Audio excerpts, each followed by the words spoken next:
Hello बच्चों, welcome back. बच्चों, जो हमारे एक टॉपिक के 3 वीडियो हो चुके हैं, 3 क्लास हो चुकी है, वो है वॉइस। ठीक है, और आज इसका क्लाइमैक्स है। वॉइस जो है बच्चों, इसमें रूल्स के अकॉर्डिंग हम लोग पढ़ते तो बहुत है, लेकिन क्या होता है कुछ क्वेश्चंस ऐसे आ जाते हैं जिनके बारे में हमें बिल्कुल भी पता नहीं होता कि उसका एग्जाम्पल कैसे दे, उसका आंसर कैसे बनाएं। तो ऐसे में कोई प्रॉब्लम नहीं आएगी। मैं आपको पॉइंट टू पॉइंट जो है सारे टॉपिक वो बता रहा हूँ, इससे रिलेटेड जो पॉइंट्स बता रहा हूँ जिनमें आपको कहीं भी प्रॉब्लम नहीं आएगी। क्लियर है ना? तो आप ये सोच लीजिए कि आपकी समस्या का समाधान हो गया है। तो देखिए, बात करते हैं वॉइस के अंदर। पॉइंट नंबर 1 एडिशनल है बच्चों। देखिए, एक्टिव वॉइस का वाक्य जिसमें अगर गोइंग टू दिया हुआ आ जाए, क्या आ जाए बच्चों? Going to. ऐसे तो गोइंग टू बहुत सारे हो सकते हैं, बट गोइंग टू किस तरह का? गोइंग टू ऐसा जिसके पहले, देखिए, गोइंग टू कैसा जिसके पहले क्या आएगा? Be verb, be plus going to. आप समझिएगा, गोइंग टू, ये बी क्या है? ये बी है बच्चों इज, एम, आर, वॉज, वर, जिसको हम कहते हैं बी फॉर्म, बी वर्ब। अगर गोइंग टू के पहले बी वर्ब दी हुई आ जाए तो आपको कोई प्रॉब्लम नहीं है, बल्कि बहुत इजी सेंटेंस बनेगा आपका। कैसे बनाएंगे? सेंटेंस को आपको कहीं भी चेंज नहीं करना है। जैसे मान लो मैं कहूं I am going to, I am going to a new lesson today, going to a new lesson today. तो बच्चों, ये जो सेंटेंस है आप समझिएगा ध्यान से। ये जो सेंटेंस है जिसको हमने लिखा है I am going to a new lesson today, तो देखिए यहाँ कोई प्रॉब्लम नहीं आएगी। आपको क्या करना है, सिर्फ एक बार पॉइंट्स को फॉलो कर लीजिए। यहाँ पर देखिए, ये क्या है? बी वर्ब है, और ये आ गया गोइंग टू। ठीक है बच्चों, गोइंग टू आया। अब गोइंग टू के बाद में क्या आ रहा है? ये वर्ब हो गई हमारी। उसके बाद क्या आ रहा है? A new lesson. ठीक है, क्या करें? I am to going, I am start भी लगाना पड़ेगा बच्चों, तो वर्ब रहेगा शायद इसमें, है ना?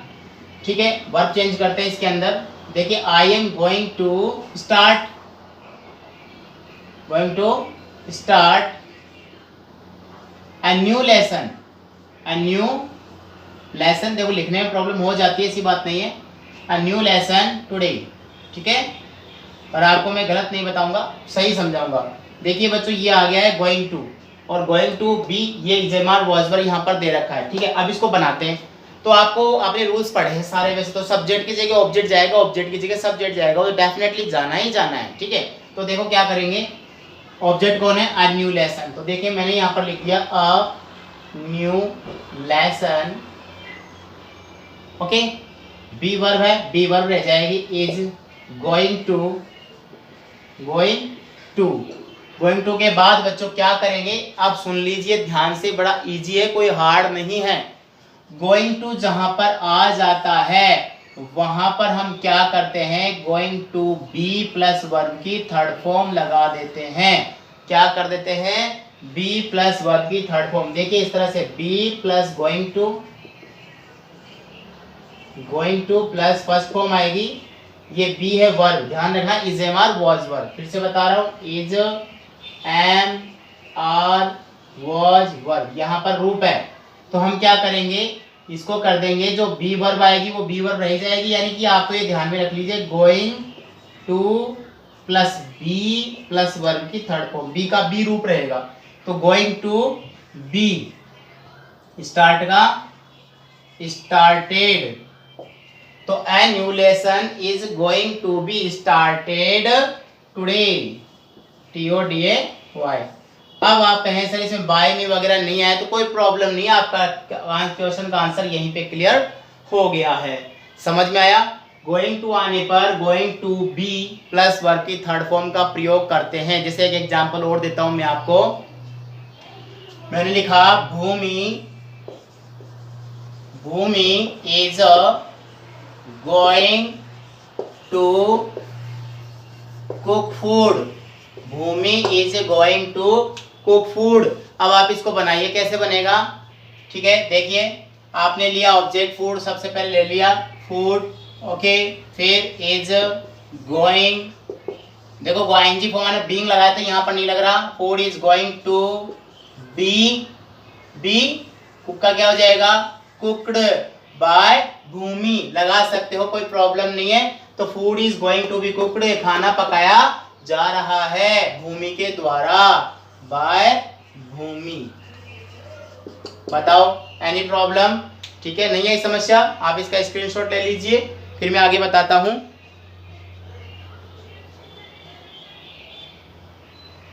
हो गया, अब देखते हैं आगे। बच्चों इसके रूल्स अपने रूल्स में नहीं आते हैं, जो हमने पैसे जनरली पढ़ा, स्टेटमेंट में पढ़ा, इंटेरोगेटिव पढ़ा, हमने इंपेरेटिव पढ़ा, ये उन सब से हटकर एडिशनल होते हैं बच्चों, इसलिए इनको अलग से बता रहा हूँ मैं आपको। अब देखिए जो अगला जो है उसमें रूल्स सारे वही फॉलो और इनमें वही, अलग अलग से कुछ भी नहीं है, बस अलग से है इनके वर्ड, जो समझने वाली थीम है वो अलग से है। अब देखिए कुछ वर्ड ऐसे होते हैं जो बाय के स्थान पे, क्या होते हैं, बाय के स्थान पर, जहां पर हम जोड़ते हैं ना कई बार सेंटेंस को, बाय लगाते हैं, तो बाय के स्थान पे देखो टू आ जाए, विद आ जाता है, इन आ जाता है, टू विद इन, और एक आता है एट का प्रयोग करते हैं। तो कब तो देखिए टू लगाते हैं, कब विद लगाते हैं, कब एन लगाते हैं, ठीक है, सॉरी एट लगाते हैं। तो देखते हैं सबसे पहले, यदि वाक्य में, कौन से वाक्य में, एक्टिव वॉइस, एक्टिव वॉइस के वाक्य में मेन वर्ब, आप समझिए एक्टिव वॉइस के वाक्य में यदि मेन वर्ब कौन सी आ जाए, नॉन, के एन और डब्ल्यू, नो समझ लो, या नॉन मतलब नो आ जाए, या फिर oblige, O B L I S E, या जी ई, क्या होता है, जी ई होना चाहिए, ठीक है ना, ऑब्लाइज। तो जब भी ये वर्ब आ जाएगी तो हम क्या करेंगे, हम लिखेंगे इनके साथ में टू, समझ गए ना, क्या लिखेंगे, टू लिखेंगे। विद एग्जांपल मैं आपको बताता हूं, आप सिर्फ अपने माइंड में दो स्पेलिंग डाल लीजिए, ऑब्लाइज और नॉन, या फिर नो। ठीक है, मैंने एक सेंटेंस लिखता हूं, एवरीबडी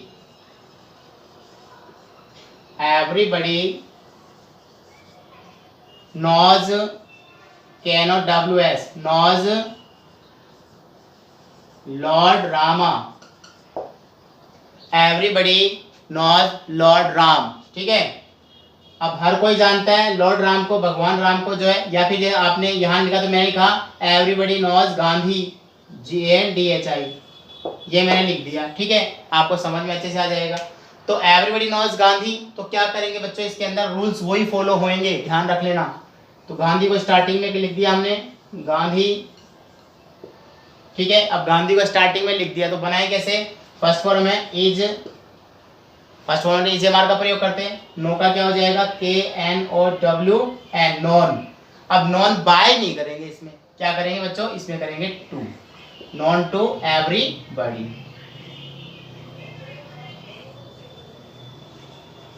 नॉन टू एवरीबॉडी, समझ गए होंगे, इसी तरह से बनता है।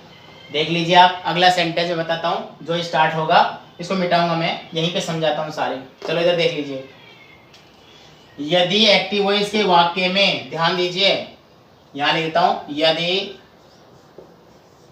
एक्टिव वॉइस के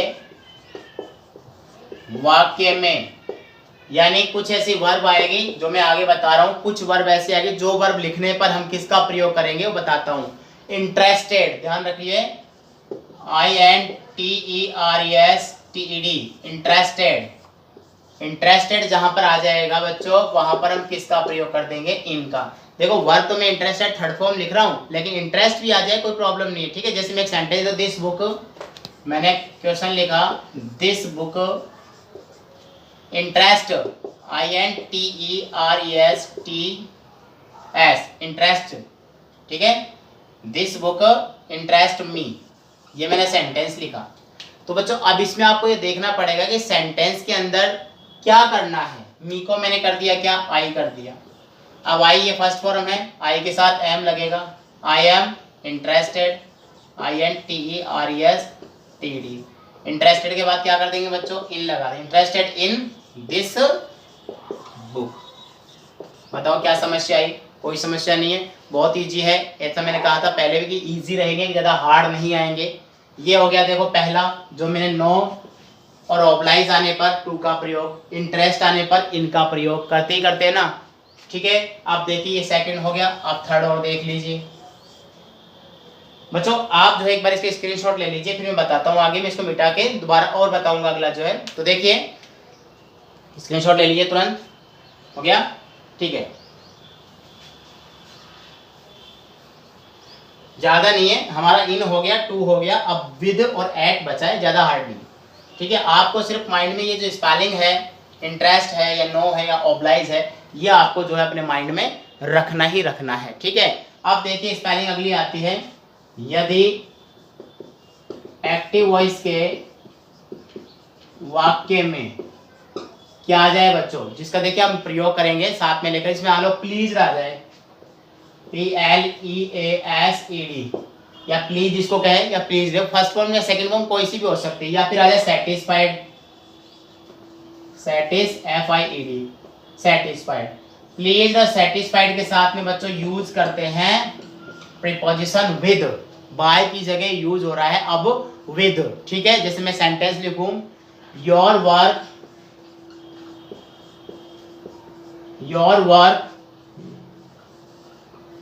सेटिस्फाइज, देखो वर्ब की फर्स्ट फॉर्म सेटिस्फाई से बना है, सेटिस्फाइज, ठीक है, satisfies the officers, your work satisfies the officers. तो अब क्या करेंगे, ये वर्ब है हमारी, द ऑफिसर्स को स्टार्टिंग में लिख देंगे हम लोग, द OFFICERS ऑफिसर्स, आर लगा दें, वेरी गुड। तो अब क्या लिखेंगे, SATIS SATISFIED, satisfied with your work. Is that clear? There is not a problem I think, लगता है कोई समस्या नहीं आएगी। सो ये हो गया हमारा विद से स्टार्ट। अब देखिए एक और है जो लास्ट इसका चौथा है, फोर्थ नंबर पे, यदि एक्टिव वॉइस के वाक्य में, यानी इसमें कुछ ज्यादा मीनिंग आएगी बच्चों, जो हमारा चलेगा इसमें। तो कौन कौन सी मीनिंग्स होती है उसको देखते। देखो सरप्राइज एक मीनिंग होती है, SURPRISE, चाहे आप फर्स्ट फॉर्म लिखो या सेकंड, अगर मैं सरप्राइज भी लिख दूं तो आपको कंफ्यूज नहीं होना है, ठीक है। ऐसे मैंने कहा डिसअपॉइंटेड, DISAPPOINTED,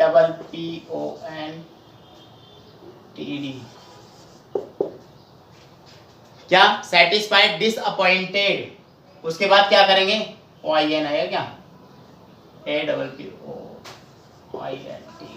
इंक नहीं है शायद इसमें,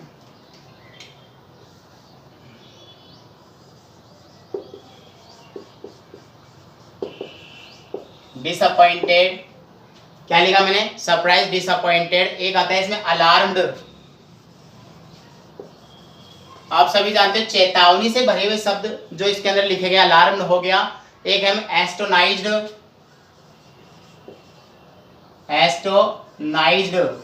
आश्चर्यजनक, अचंभित करने वाला शब्द होता है। एक होता है डिस्प्लीज्ड, देखिए मैंने लिखा सरप्राइज, लिखा डिसअपॉइंटेड, अलार्म्ड, एस्टोनाइज्ड और डिस्प्लीज्ड। ये जब भी किसी वाक्य के अंदर आ जाएंगे बच्चों, तो उसमें हम किसका प्रयोग करेंगे, उसमें करेंगे बच्चों एट का प्रयोग करेंगे। मैंने आपको बताया था विद, इन, टू, और ये है एट, ठीक है। अब इसका सेंटेंस हम देखते हैं, कोई भी सेंटेंस हम प्रयोग करेंगे, कैसे भी सेंटेंस अगर हम इसमें लिखें, चाहे एस्टोनाइज का हो, चाहे डिसअपॉइंटेड का हो, चाहे अलार्म्ड का हो, या फिर एस्टोनाइज का हो, या फिर डिसप्लीज्ड का हो, तो सेंटेंस जब भी बनाएंगे, जैसे मान लो मैंने लिखा,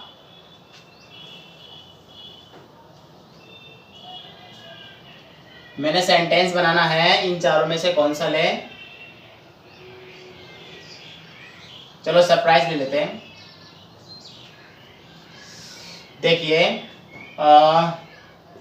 your your success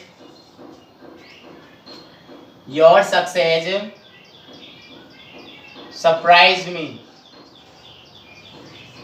PRISD, surprised me, your success surprised me, कि तुम्हारी सफलता ने मुझे आश्चर्यचकित कर दिया। ठीक है, तो क्या करेंगे, लिखेंगे मी की जगह तो आई, सरप्राइज लिखा है तो I was surprised at your success. बताओ कोई प्रॉब्लम, कहीं प्रॉब्लम नहीं आएगी आपको। यहाँ पर कोई भी वर्ड हो सकता है, कैसा भी सेंटेंस इसमें हो सकता है। ठीक है, स्क्रीनशॉट ले लीजिए, फिर आगे बताता हूं मैं, इसमें और भी स्पेशल है।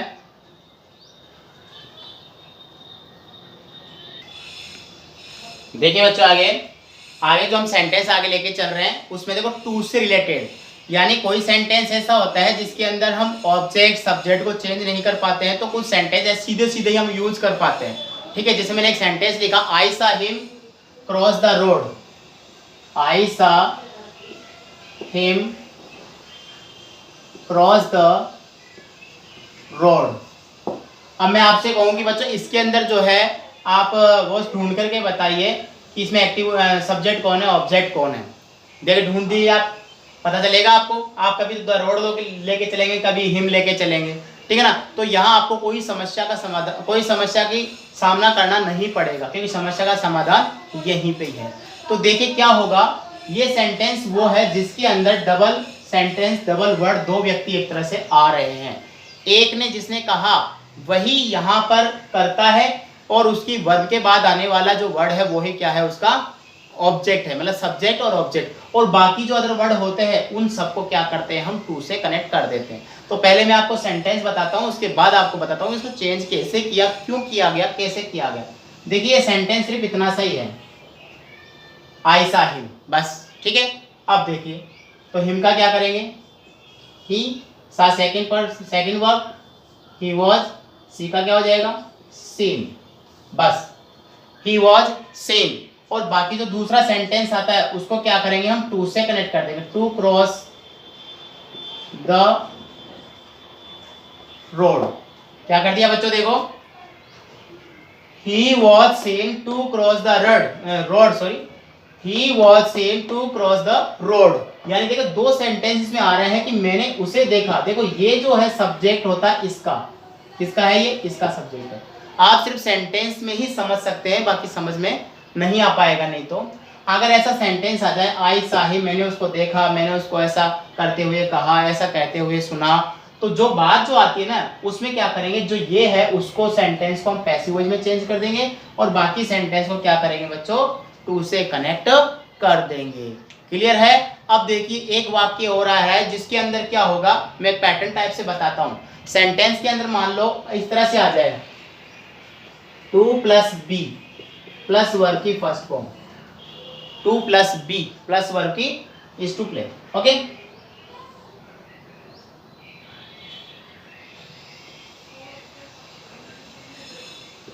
तो उसको क्या करेंगे, आपने देखा हो कई बार सेंटेंस जाते हैं जिसके अंदर लिखा हुआ जाता है सेंटेंस में टू प्लस वर्ब, इसमें पहले क्या होगा बच्चों, इसके अंदर आ जाएगा पहले बी वर्ब आएगी, be plus to plus verb की फर्स्ट फॉर्म, जैसे आई एम टू प्ले। तो ऐसे सेंटेंस में आपको करना क्या है, जो नाउन दिया हुआ आएगा उस नाउन के अकॉर्डिंग आपको क्या करना है, सेंटेंस को चेंज करना है। ठीक है, तो आप क्या करेंगे, ज्यादा कुछ नहीं करना, जो बी वर्ब आएगी बी वर्ब लिखना है, टू वर्ब आएगी टू वर्ब लिखना है, उसके बाद आपको यहाँ फिर बी लगाना है। देखिए ये बी वर्ब का मतलब है is, am, are, was, verb, और यहाँ पर क्या कर देना है आपको, फिर third form of the verb. देखिए आपको मैं जहाँ बी लिखता हूँ इसका मतलब इज एम आर भी होता है बच्चों, ध्यान रखना, कंफ्यूज नहीं हो जाना, is am are, was, verb. ठीक है, बी प्लस टू, जैसे सेंटेंस अगर मैं बताऊं, I am to start the lesson, देखिए यहां बताता हूं, I am to start the lesson, I am to start the lesson. तो बच्चों इसको चेंज करते हैं। देखो सेंटेंस को आप इधर पैटर्न देख लीजिए, इज टू प्लस सेंटेंस में आ रही क्या, वर्ब की फर्स्ट फॉर्म आ रही है, ठीक है। तो वर्ब की फर्स्ट फॉर्म आ रही है तो उसको हमने क्या किया, बी वर्ब ऐसे कैसे ही है, बी वर्ब के बाद में टू लगाया, टू के बाद में बी फिर से लगाया जो एक वर्ब का काम कर। देखिए इसको बनाते हैं, ये सेंटेंस दिया हुआ है। अब देखिए इसमें क्या है, ये है ऑब्जेक्ट, तो क्या करेंगे, द लेसन लिखेंगे, द लेसन, ठीक है। अब इज आएगा, इज का इज, टू का टू, उसके बाद बी स्टार्ट का started by me, the lesson is to be started. आप इतना भी लिख सकते हो, कोई प्रॉब्लम नहीं है कि इसमें जो है आप सेंटेंस को जो है बाय मी लगाओ। कई बार क्या होता है कुछ सेंटेंस में छुपा हुआ होता है, मैंने आई एम कहा start the lesson, I am start the lesson, तो the lesson is started, the lesson is to be started by me, ऐसे कोई प्रॉब्लम नहीं है। कहीं कोई समस्या है आपको, ठीक है। अच्छा एक सेंटेंस और देता हूं उसको, मैंने लिखा he is to play football, he is to play football, he is to play football. बनाइए आप इसको, देखिए कोशिश कीजिए, फिर मैं आपको बताता हूँ। जब तो मैं इंक डाल लेता हूँ पेन में, आप बनाइए एक बार। ज़्यादा हार्ड नहीं है बच्चों, बहुत इजी है, ऐसी कोई प्रॉब्लम नहीं आएगी सेंटेंसेज में, ठीक है। कोशिश किया आपने, बहुत अच्छा। देखिए बनाते हैं इसको भी, he is to play football, तो आप जानते हैं फुटबॉल आ गया शुरू में, तो हमने लिख दिया फुटबॉल, इसका ही रह जाएगा, टू का टू रह जाएगा, बी लगा देंगे, प्लेड कर देंगे, football is played by him. Clear है, कोई समस्या नहीं, स्क्रीनशॉट ले लीजिए इसका, फिर आगे बताता हूँ। और हो गया, देखिए एक सेंटेंस बच्चों ऐसा भी आता है इसमें पैसिव वॉइस के अंदर, जिसमें चेंज सेंटेंस आता है इस तरह से, लगता नहीं कि पैसिव वॉइस में चेंज होगा या नहीं होगा, लेकिन उस सेंटेंस को चेंज कर दिया जाता है, उसमें प्रॉब्लम कुछ भी नहीं आएगी। उसमें देखो सेंटेंस भी इस तरह से आता है जिसमें अननोन सब्जेक्ट होते हैं, सब्जेक्ट जो है दे से दैट, जैसे मैंने लिखा दे say that, they say that the apples, या फिर एप्पल्स के apples are good for health, apples are good for health. बच्चों ये सेंटेंस है। अब मैं आपसे कहूं कि सेंटेंस को बनाओ, तो कभी भी एक बात का ध्यान रखना, ऐसा वाक्य आ जाए people said that, they said that, ठीक है, तो उस सेंटेंस में क्या करते हैं हमेशा, यानी कि सब्जेक्ट, देखो मैं आता हूं सब्जेक्ट प्लस से दैट, इस तरह से आ जाए लिखा हुआ, तो स्टार्टिंग में कर देंगे it is said that, it is sad, SAID, sad that. देखो आपको ये तो लिखना ही लिखना पड़ेगा, अगर से दैट है तो, और अगर इसकी जगह पहले सैड आ जाए दिया हुआ, क्या आ जाए सैड, तो यहाँ पर क्या कर देंगे, वॉज सैड कर देंगे, तो it is said that, it was sad that, ठीक है, कोई प्रॉब्लम नहीं आएगी। अब सेंटेंस में करना क्या होगा आपको, वो चीज को देख लीजिए। It is said that apples are good for health, बस कुछ नहीं करना, ठीक है। तो मैंने यहाँ लिखा इट इज सैड दैट। अब इसके बाद वाला जो सेंटेंस है बच्चों, उस सेंटेंस को क्या करेंगे, ऐसे कैसे हम लोग कॉपी कर देंगे। हाँ एक नियम और चलेगा, दूसरा नियम आएगा जो मैं आपको भी बताऊंगा, उसको चेंज कैसे करेंगे। तो ये तो बहुत इजी है, it is said that apples are good for health,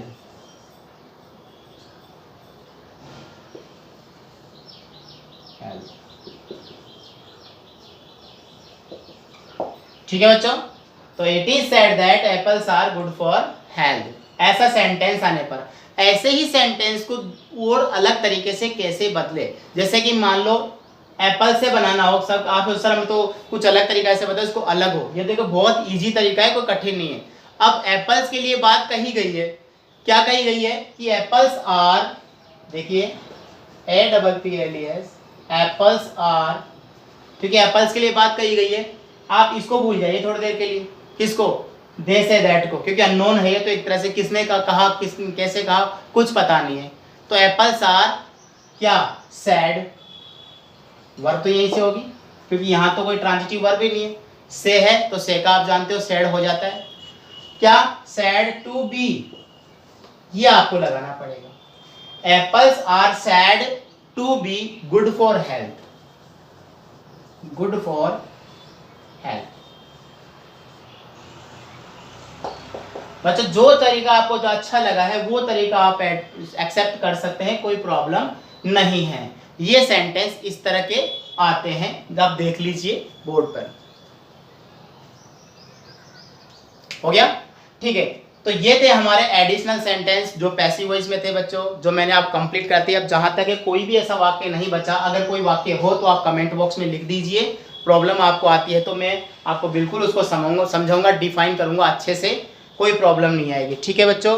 तो ये हमारा आज वॉइस का जो है टॉपिक कंप्लीट होता है। नेक्स्ट नए क्लास के नए टॉपिक के साथ नई क्लास में जरूर मिलते हैं बहुत जल्दी। ओके, तब तक गुड डे, गुड बाय।